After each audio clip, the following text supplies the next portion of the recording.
איזו הקראה קטנה שכתבתי. לאחר מכן יש לי פה מספיק חומר, אני מקווה או שאני מתלבט אם להקריא או לדבר לפי שאני זוכר.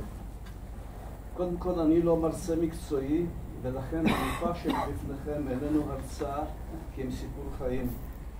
סיפור חייו של ילד יהודי ששרד את השואה.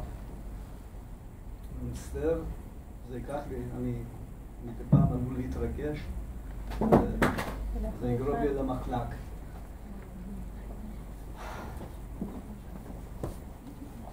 כאמור, ילד יהודי ששרד את השואה. התחלתי להופיע עם הסיפור שלי בימי זיכרון לשואה ולגבורה יחסית מאוחר בחיי, ועל כן אני מצטער.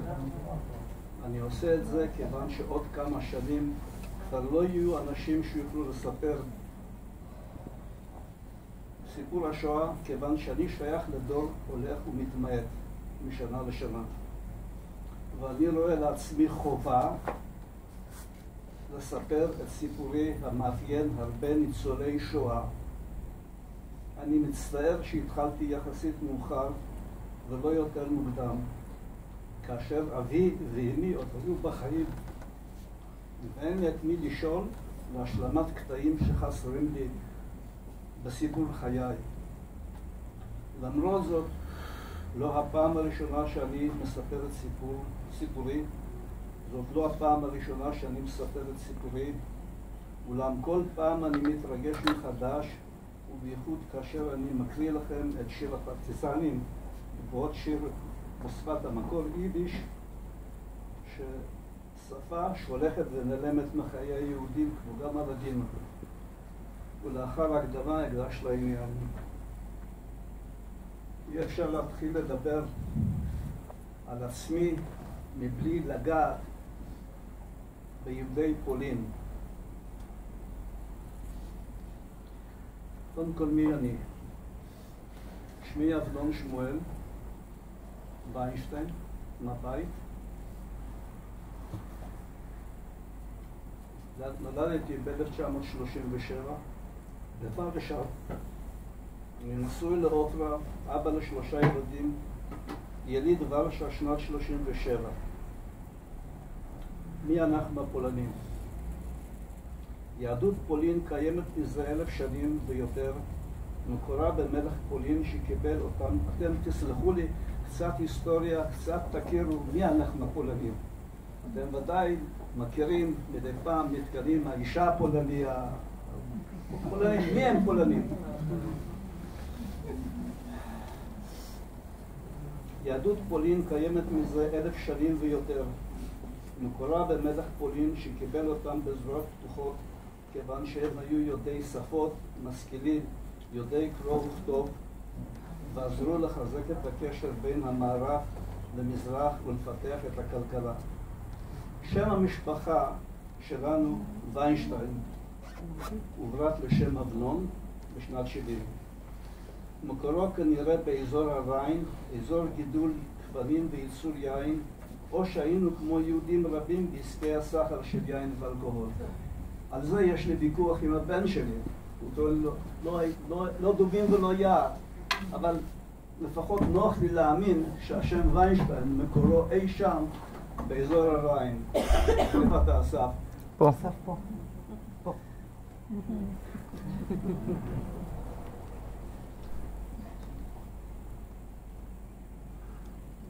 שם המשפחה של אמי, מוצא משפחה של אמי דלגלביץ'. שם משפחה שעד עכשיו לא מצאתי אותו ואינני יודע מה מקורו. בכל אופן שם משפחה די מסובך ולא מצוי, כמעט ולא מצוי.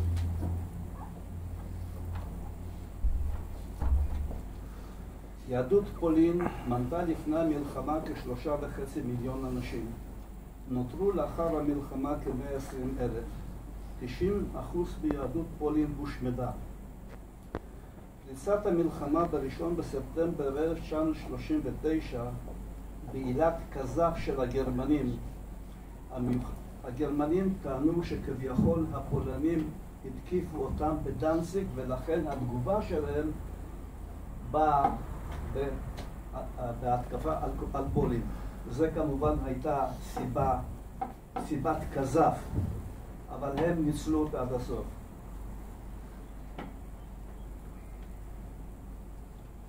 המיוחד בשואת העם היהודי, ג'נוסייד, מעשי רצח והשמדה היו רבים לאורך ההיסטוריה.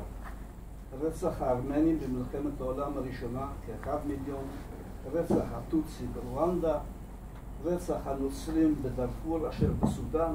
אלה דברים שקרו לנו יחסית קרוב, מה שקרה בדארפור, מה שקרה רואנדה, זה אנחנו יחסית קרוב אלינו.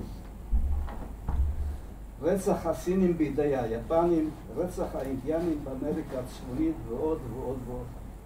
כל מעשי הרצח האלה היו ספורדיים, ספונטניים, אקראיים, לא מתוכננים, בעוד שהשואה הייתה מתוכננת מראשית ועד אחרית. מראשית ועד אחרית. הגרמנים השקיעו במעשי הרצח של העם היהודי המון משאבים, חיילים, במקום לשלוח אותם לחזית, שלחו אותם לעשות מעשי רצח. למה? כיוון שהאידיאולוגיה הייתה קודמת לכל דבר אחר. אולי זה מזכיר משהו מהימים שלנו. לא אכפת שעזה נהרסת. לא אכפת שהעזתים סובלים. העיקר אנחנו את החטופים לא נשחרר.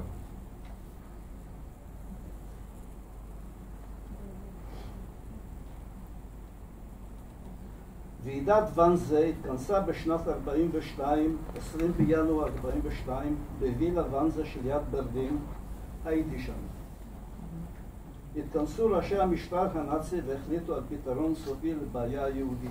מה זה פתרון סופי לבעיה היהודית? השמדה. גיוס טכנולוגיה מודרנית להשמדה, תאי גזים, משאיות גזים, זריקות מוות. ניצולי השואה מתחלקים לשתי קטגוריות. ניצולי המעגל הראשון, אלה שסבלו ויצאו מהגטאות, ממחנות הריכוז, וניצולי המעגל השני. אני שייך לקבוצת המעגל השני. המעגל השני אלה אותם יהודים שהצליחו לברוח מזרחה לכיוון ברית המועצות. גם אלה וגם אלה תרמו להקמת המדינה הזאת. בזכות, לא מעט בזכות. האנשים האלה קיימת היום המדינה.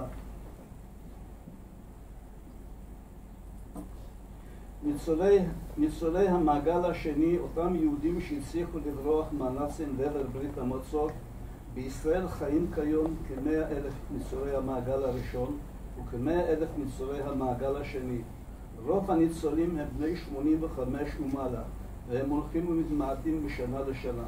בעוד מספר שנים לא יוותרו ניצולים שיוכלו לספר את סיפורם מגוף ראשון. אני למעשה מספר את הסיפור שלי מגוף ראשון, כי אני עברתי את זה.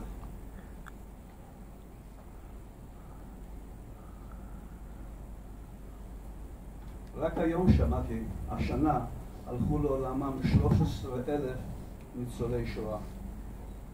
וככה זה כל שנה, אנחנו הולכים ומתמעטים משנה לשנה. אז כמו שאמרתי, תוך כמה שנים כבר לא יהיו שאנשים שיוכלו לספר בגוף ראשון מה עבר עליהם.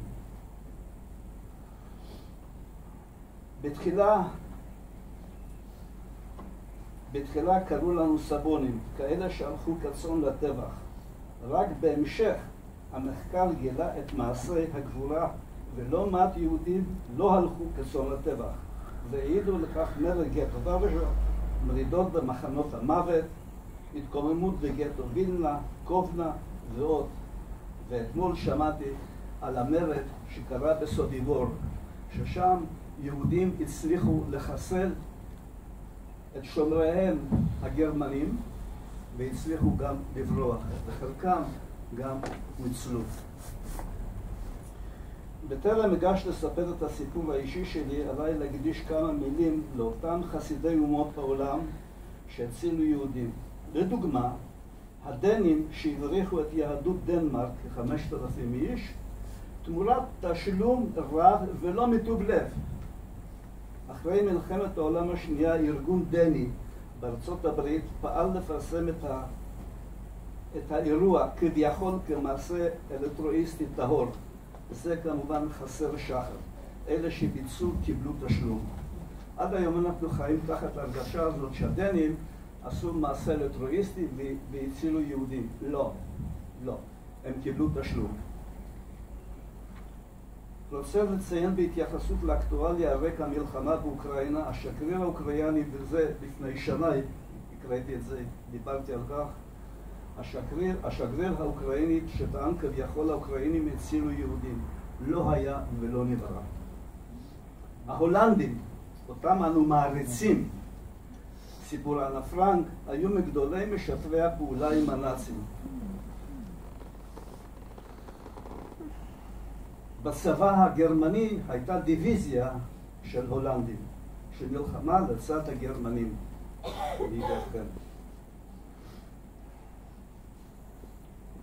לפני המלחמה היינו משפחה רבת אנשים ולאחריהם נותרנו מתי מעט. אבא, אמא ואני, 3 אנשים ועוד 2 דודים. לסבי וסבתי היו 10 ילדים ולהם נשים וילדים ועוד ועוד. היינו סדר גודל משפחה של כזה ככה מספרים לי, כאיזה 120 אנשים. בסוף נותרנו, כאמור, אני, אמא, אני, אמא, ושני דודים. זה מה שנשאר מכל המשפחה הגדולה שלנו. המשפחה הגרעינית שלנו מצטיינת בכך שאמא ואבא נותרו בחיים ויחד לאורך כל התקופה. פריצת המלחמה ב-1.9.39, גישת גרמנים לפולין, ועידת כזב שפולין כביכול תקפה את הגרמנים. כיבוש ורשה. אבא התגלגל לביאליסטוק. איך הגיע לשם אין לי מושג. הצליח לחמוק מידי משברות גרמנים שהסתובבו בלילות שהוא הצליח לעבור מוורשה לביאליסטוק, זה מרחק של איזה 400 קילומטרים. מה בדיוק קרה? איך קרה? אינני יודע. העובדה היא שהוא הגיע לביאליסטוק. אמא לוקחת אותי ונודדת לכיוון ביאליסטוק. פה יש סיפור. הסבא שלי, האבא שלי, אמא שלי, קרא אותה אליו, הוא ביקש, קחי את התינוק שלך, לכי אל בעלך. אלמלא כך היא לא הייתה זזה. כלומר, הוא ביקש ממנה, הוא יזם שהאישה, ביתו, האמא שלי, האישה תצטרף אל בעלה בביאליסטוק. אמא לוקחת אותי ונודדת כיוון ביאליסטוק, חוצה את טבוק המהווה גבול בין שטח הכיבוש הגרמני והסובייטי. כאן כדי להגיד משהו. פולין במלחמת העולם השנייה נחלקה לשני חלקים. מי שמכיר את הסכם ריבנטרופ, מולוטוב ודאי זוכר, החלק המערבי עבר לידי הגרמנים, החלק המזרחי לידי הרוסים. הגבול בין שני האזורים האלה היה הבוק. בוק זה אחד הנהרות הגדולים שחוצים את פולין.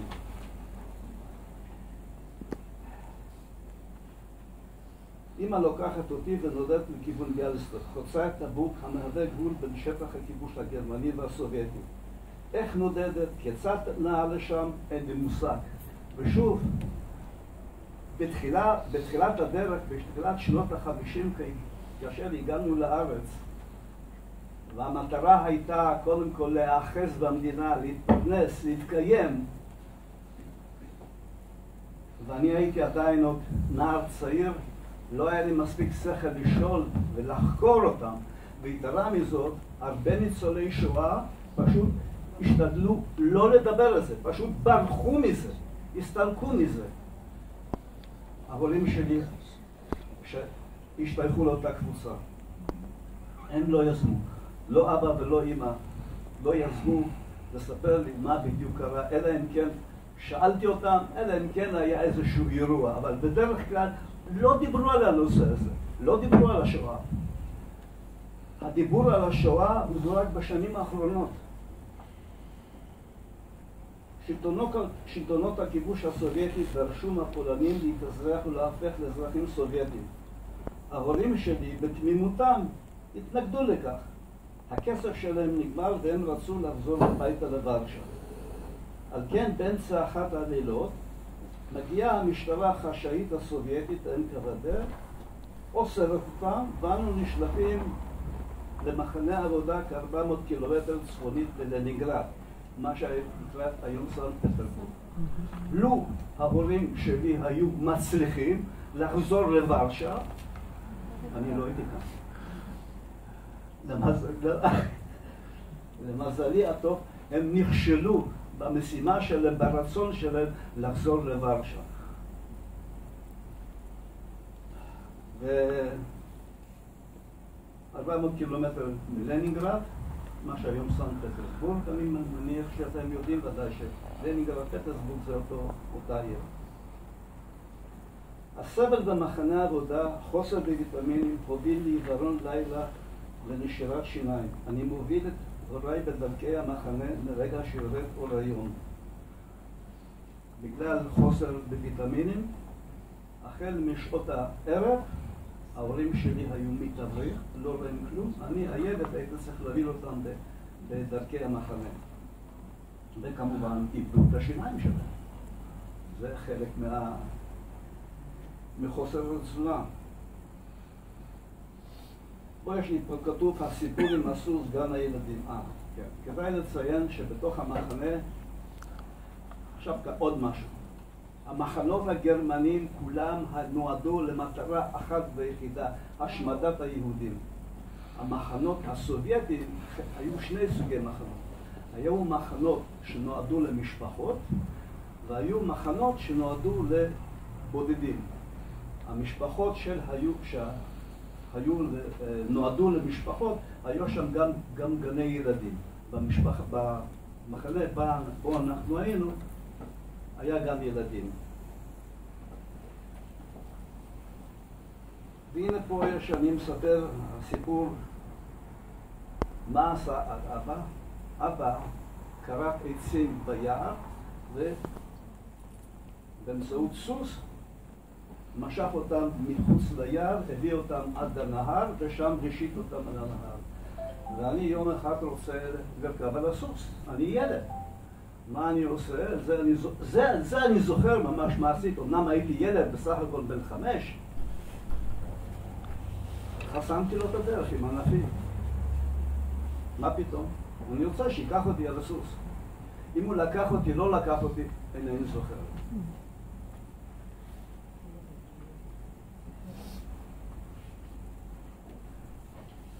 בשנת ב-22 ליוני 41 הגרמנים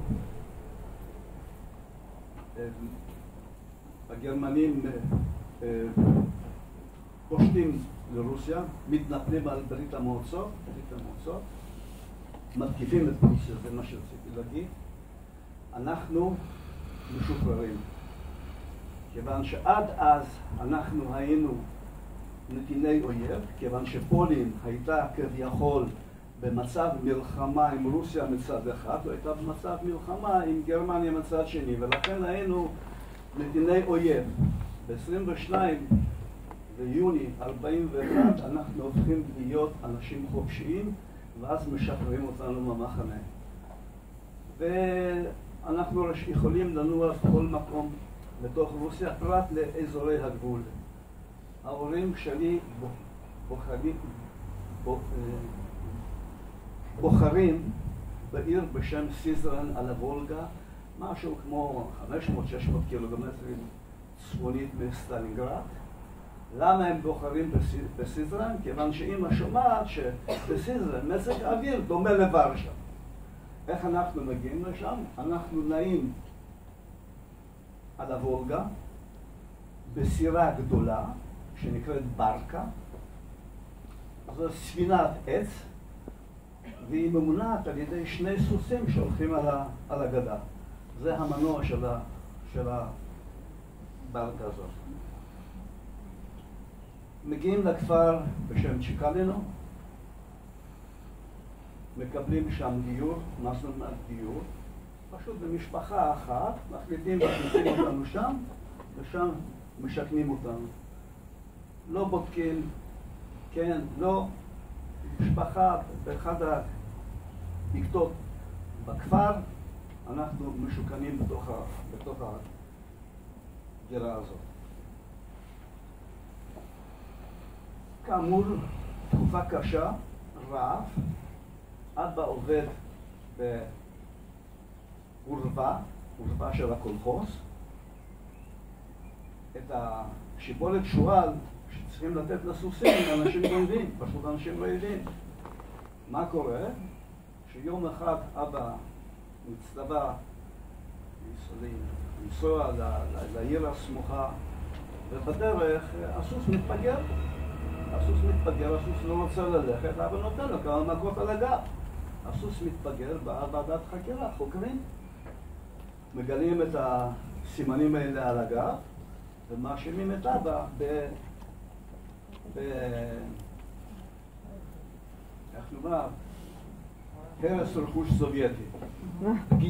פגיעה ברכוש הסובייטי, והוא נידון לשנת מאסר.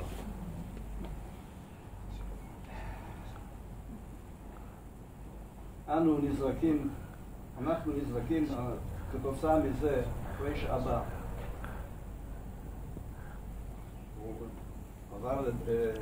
הוא שם בבית הסוהר, אותנו זורקים מהבקתה הזאת, ואנחנו מתמקמים בדיר עזים. את זה אני זוכר, אנחנו חיים בתוך דיר עזים. באותה תקופה, זה כבר, אנחנו בסוף 45,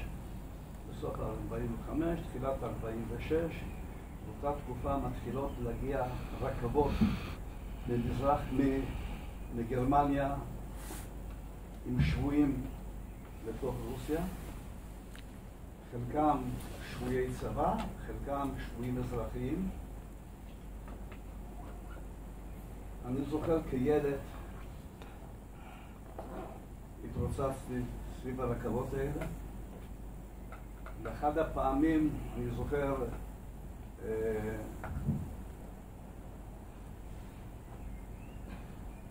כלומר, נזרקו דברים מתוך הקרון, התפזרו, ואחד הדברים שאני זוכר כילד ראיתי מברשת בגדים שחורה. אני כמובן תפסתי את המברשת הזאת וברחתי. את המברשת הזאת שנים שמעתי אותה. חוץ מזה, היו גם שבויים גרמנים, ומדי פעם כילד הייתי בא לגדר של המחנה, רואה את כל מיני סמלים עליהם, וחשקתי בסמלים האלה. קונה טבק עם שתי ידיים, יד אחת מושיט עם שקית טבק, יד שנייה מושיט לקבל. אני אומר, אני רוצה את הסמל הזה. הוא מוריד את הסמל, נותן לי, ואז אני מושך בשתי ידיים ובורח. נשאר עם הטבק, נשאר גם עם הסמל. הוריי, אנשים עדיין צעירים, אבא בגיל 40 ומשהו, 45, הוא יליד 1906, אמא ילדת 1911. מה עושים אנשים צעירים, חוץ מאשר לאכול? ילדים. תנחשו? ילדים. מה שהביא אותנו.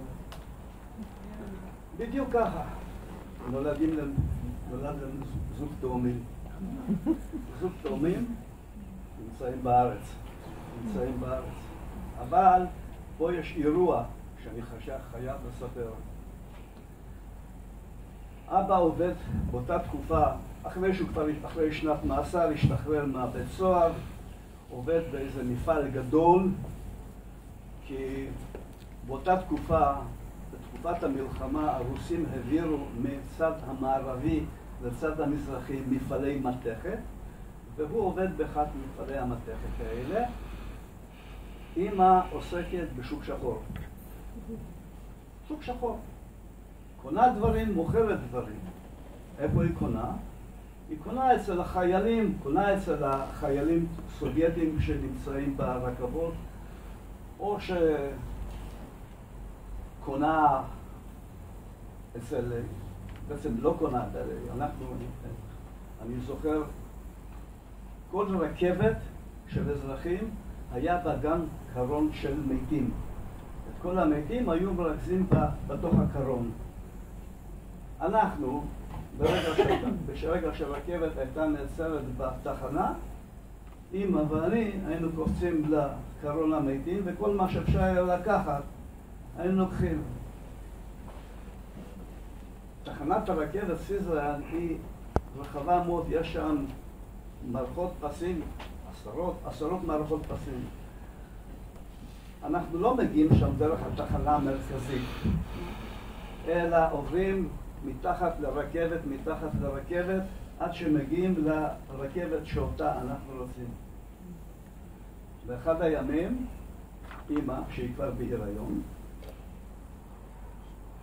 זה אני יודע עכשיו, אמא הייתה בהיריון, ואני עוברים מתחת לקרון, והקרון מתחיל לזוז. ברגע האחרון אני מצליח בכוחותיי הקטנים למשוך את אמא מתחת לקרון. אני מציל את איגמה ואני מציל את שני האחים שלי.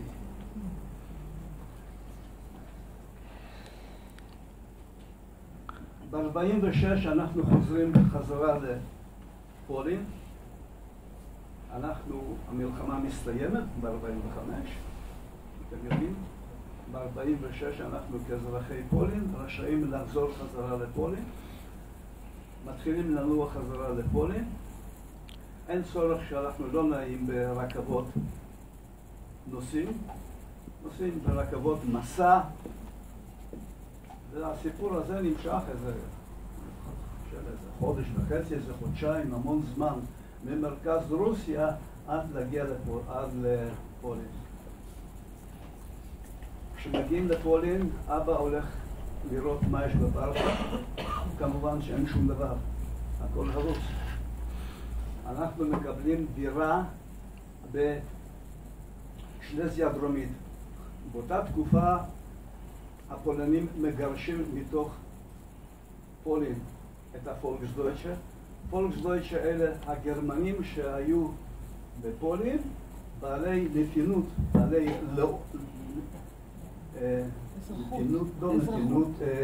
אזרחות. גם לא אזרחות. גרמנים אתניים. אתניות. זו המילה שחיפשתי, אתניות. היו בעלי אתניות גרמנית, אותם מגרשים. אני זוכר איך שברחובות, לפחות ראיתי את הגרמנים נעים ברחובות עם עגלות קטנות, וזה קצת הרחיב את הנשמה. גירשו אותם מפולין, אנחנו מקבלים דירה מוכנה מן הכל, ואנחנו מתמקמים בה. לנו יש כמובן שני תינוקות שצריך להחזין אותם. אני זוכר שאנחנו הולכים לכפר, קונים עיזה, מביאים אותה לבית הזה, חולבים אותה, ובאמצעות החלב הזה אנחנו מזינים את שני התינוקות שיש. אני באותה תקופה לא זוכר מאיפה אני משיג סיגריות, אבל אני בשוק מוכר סיגריות. לא מוכר קופסאות סיגריות, מוכר אותם סיגריה בודדת, אחד. בן כמה אתה? ב-46. 9. אני בן 9. אני 37, אני בן 9. אגב, זו גם הפעם הראשונה שאני... אגב, ברוסיה למדתי שנה אחת בבית ספר עממי. מזה אני קצת יודע רוסית. אני יודע לקרוא רוסית.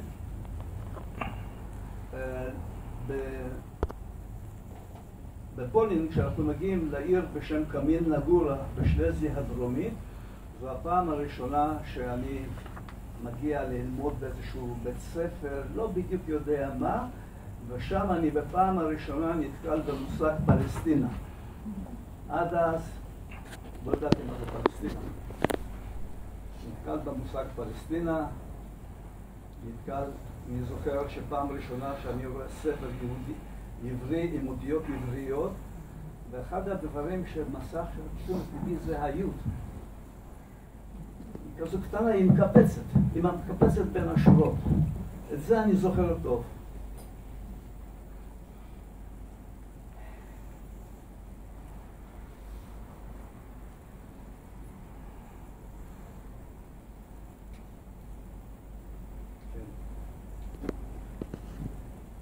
אבל בפולין לא הכל טוב ויפה.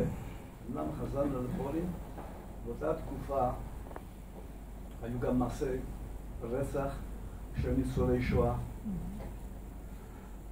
אם ידוע, היו בפולין שתי תנועות מחתרת.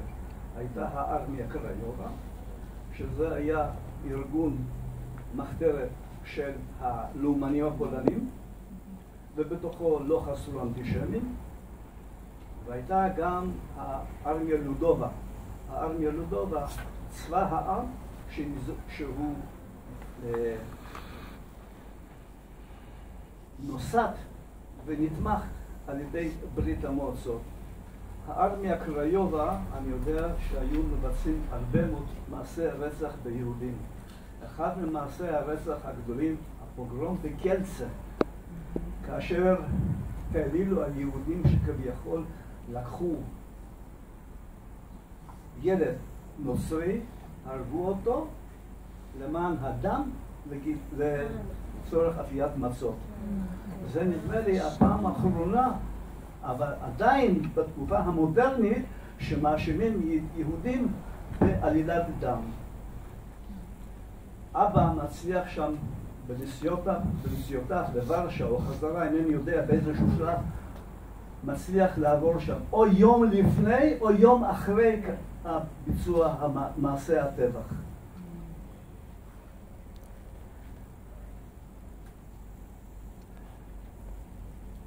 זכור לי שבלילות היינו צריכים לשים רהיטים ליד הדלתות מתוך פחד שמא התפרצו לתוך הדירה.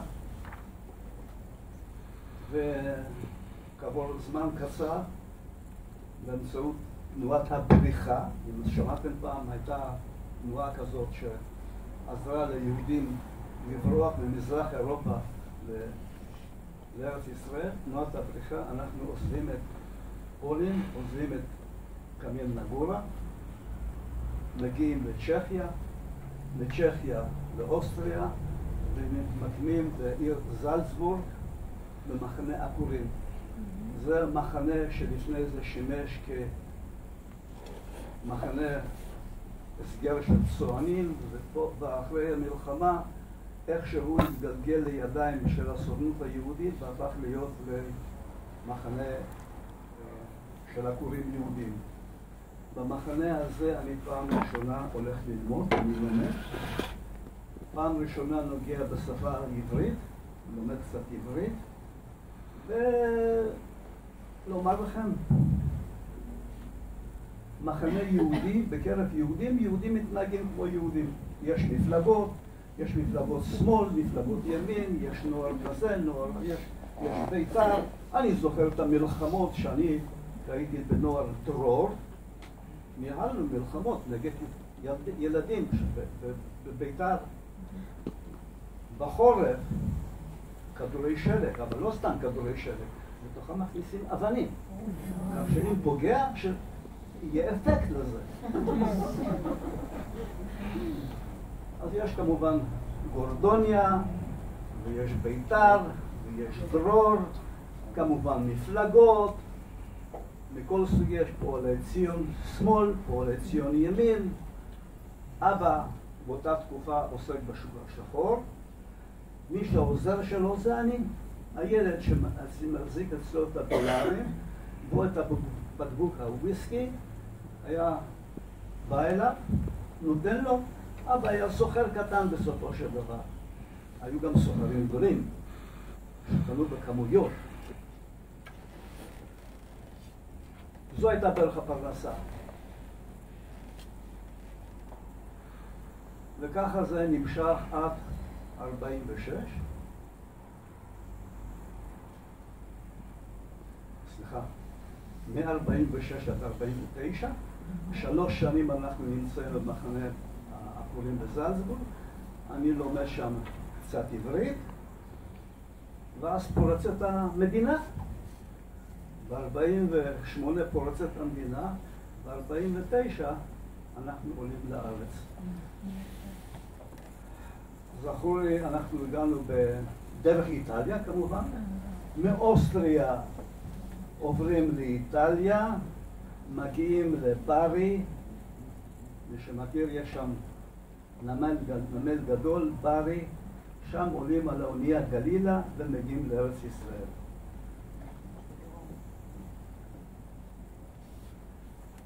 לפני שאנחנו מגיעים, מתקרבים לחוף בחיפה, יש כאלה שרואים בחוף מחכה לנו תזמורת. לא חיכתה לנו תזמורת. חיכתה לנו תזמורת של DDT. ויסוסו אותנו ב-DDT.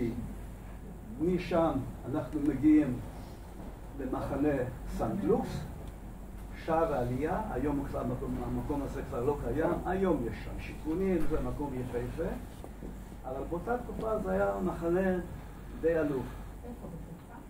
אני זוכר נסיעה ראשונה שלנו לתל אביב, אין לנו כסף, אבל צריך לשלם לנהג. אנחנו משלמים לו בסיגריות קאמל. טוב, אחרי תקופה קצרה, אחרי שאנחנו שוהים במחנה סנט לוקס, שער העלייה, אנחנו מגיעים למחנה עולים בית ליד. שם משכנים אותנו לא בפחונים ולא בבדונים, אלא בוהלים, ממש בוהלים. ושם פעם בראשונה אנחנו נתקלים גם ביהדות מרוקו. והם מתנהגים לגמרי שונה. זה נראה בעינינו בלתי מובן. אנחנו באנו מפולין, מהתנהגות פולנית, ופה אנחנו קודם כל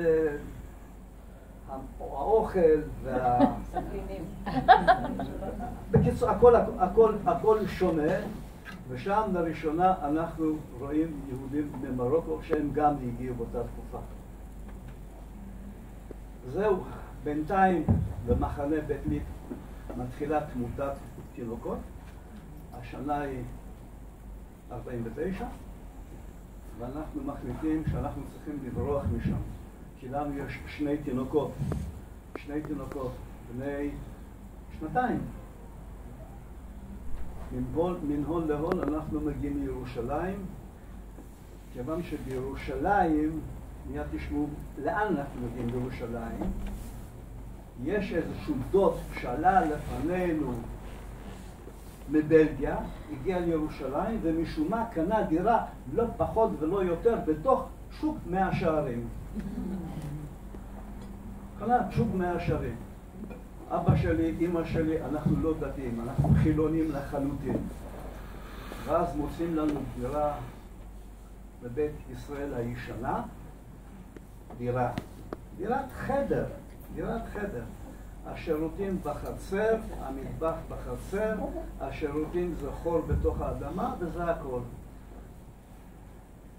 וככה אנחנו חיים שם. אבא מתחיל לעבוד כפועל כביש. אגב, אני רוצה לומר, אבא היה מאוד מיואש. ברגע שהגיע לארץ, הוא היה מאוד מיואש. בפולין הוא היה סוחר קטן, הרוויח את לחמו במסחר, ואילו כאן הוא פועל כביש, חסר השכלה, חסר שפה, מאוד מאוד מתייאש.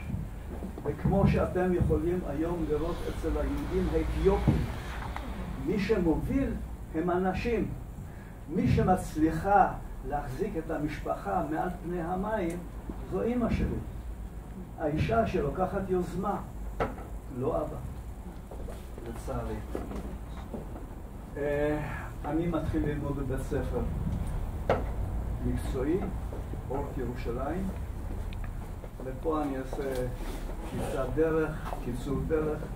אני לומד שם מסגרות מכנית 3 שנים,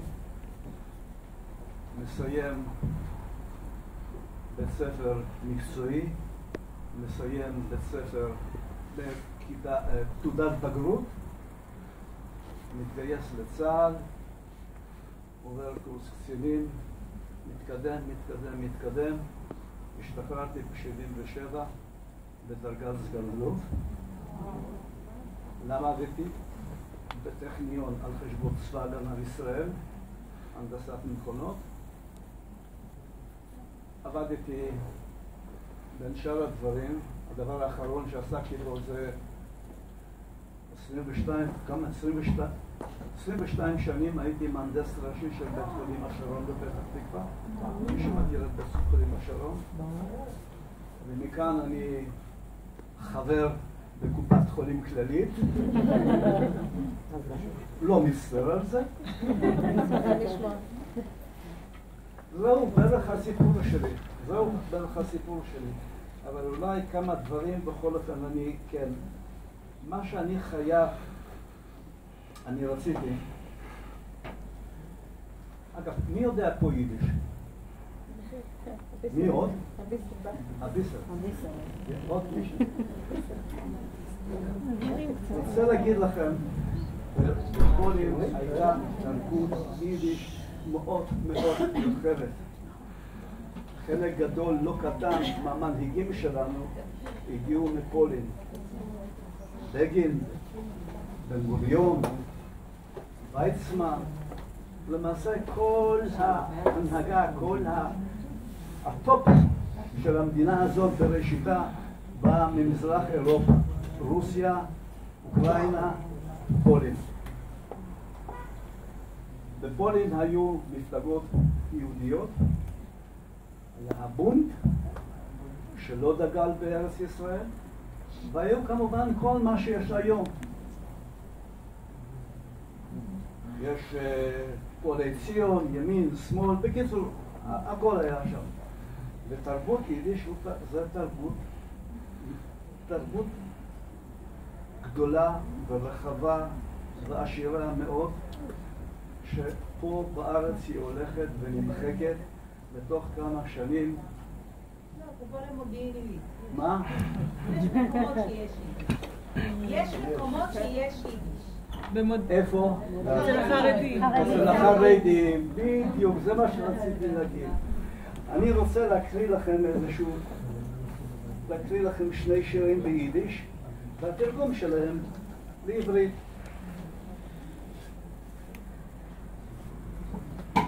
כמובן ששיר הפרטיזנים הוא הדבר הראשון, ואני אקריא לכם אותו ביידיש. אני כשלעצמי כותב, קורא יידיש, וגם מדבר יידיש. 10 איש אין לי מי לדבר, ולאט לאט אני הולך גם את היידיש שלי סוגר.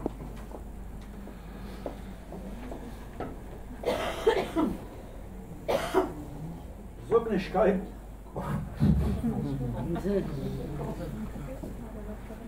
וואו. ההתרגשות שלי... מה מלושן?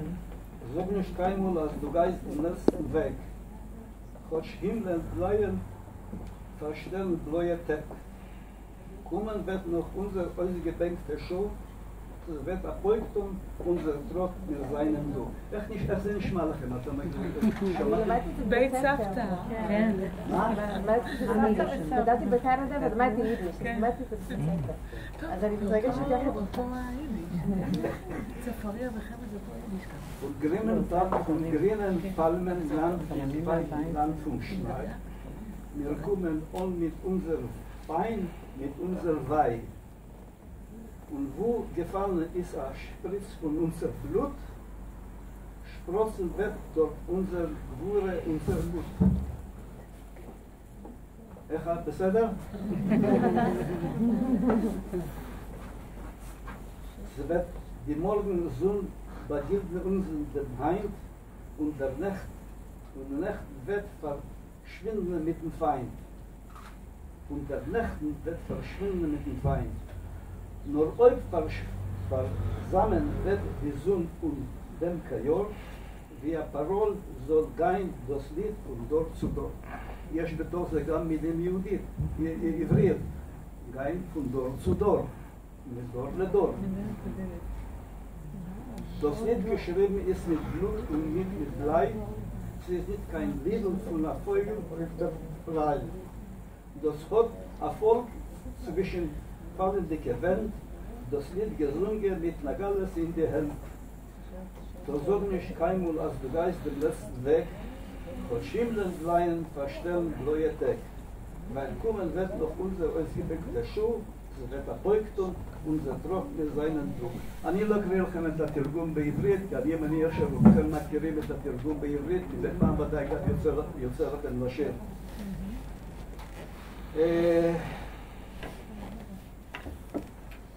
עכשיו יש לי עוד שיר ביידיש.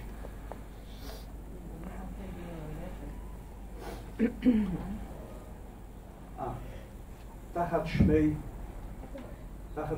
השמיים הלבנים. Unter deine weiße Sterne, nur im Keller und im Lecher. Nekol beidisch. Unter deine weiße Sterne streckt zu mir dein weiße Hand. Meine Werte seinen Tränen will ruhen in dein Hand. Seh es dunkelt Weiherwinkel mit meinem kellerdicken Blick und ich hab gar nicht kein Winkel, sei zu schenken dir zurück. מישהו שמע פעם יידיש? כן. כן? כדיבור או גם כהקראה של שירה? כדיבור. אבל שירה אף פעם לא יצא. אבל בניבים אחרים. דיבור, בעיקר דיבור. אוקיי. Und ich will doch Gott getreier dir vertreuen mein Vermeck, weil es mond mir a Feier und ihr Feier meine Tag. Nur im Keller und im Lecher weint die wärterische Ruh, läuft ich Dächer über Dächer und ich such, wo bist du? Nehmen Joten mir die Schuhe, treff und Freuden mit Gewoi, häng ich a gefallte Strune, geplatzte Strune, und ich sing zu dir azoi. Unter deine weiße Stern streckt zu mir dein weiße Hand, meine Werte, deine Tränen will ruhen in dein Hand.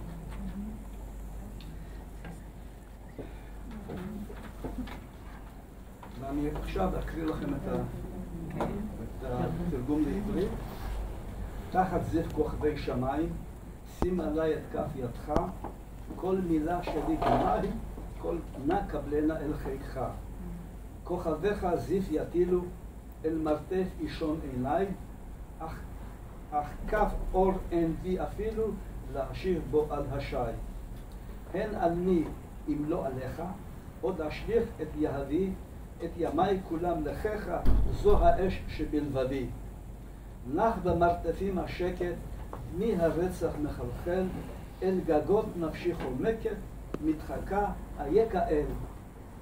מסעות ביבב פרוע, סמטאות ועליות, ואני מיתר קרוע, שיר אני לך עוד אות.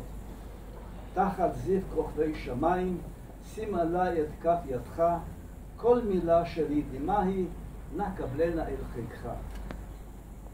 יידיש, עברית. יכולים לשמוע עוד שיר?